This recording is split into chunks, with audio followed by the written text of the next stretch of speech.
That was the kettlebell swing, and it's one of my favourite exercises to put into people's programs. When it's done correctly, it's a fabulous way to build strength in that posterior chain. It's great in weight loss programs, and all around a fantastic movement to develop. So a few things to go through, because I see a lot of people attempting this, doing it incorrectly. The first thing is the way that we come up and address the kettlebell. I often see people starting with it already stood up. What I want you to do is put you in the correct position. So our feet are outside shoulder width and are about a foot behind the kettlebell in the middle of our stance. From here, we're going to hinge, so we put our hands on our hips and we're going to push our bum out behind us, okay? This isn't to get this kettlebell moving, this isn't a squat movement. We're not going up and down, we are moving behind us and we're going to snap back very quickly. So although that kettlebell moves on, it's not because of any sort of squat. It only moves up because we've got it in our hands. If we were to let go of this at the top when we snapped and let go of it, the kettlebell would go forwards, it wouldn't go up in the air, okay? So, from here we're going to hinge, stick our bum out, load those hamstrings up and then reach and just tip the kettlebell over. From there we're going to pull it into us and then we're going to fire, snap these hips up as quickly as we can.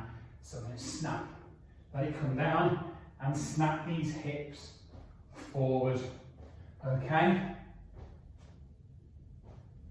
Always making sure that we're hinging and then firing those hips forward as quickly as we can.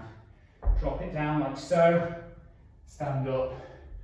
That's your kettlebell swing.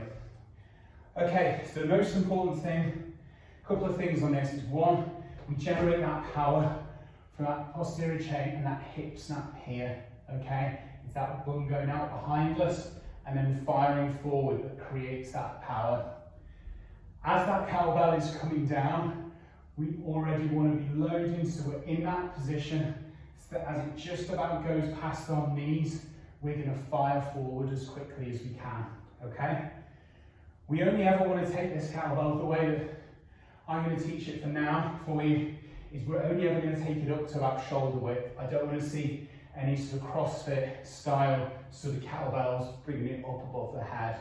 We're only ever bringing it up to shoulder height. If we feel like we could throw it, it would go higher if we not just stop it and let it come down. At that point you could sort of increase the weight of the kettlebell if you've got one there, okay?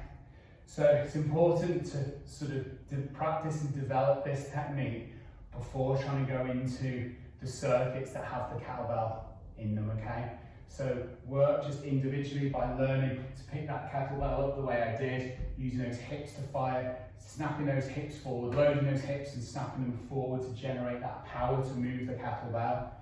Practice that, and once you're comfortable with that, start to go into the workouts, the circuits that have kettlebell swings in.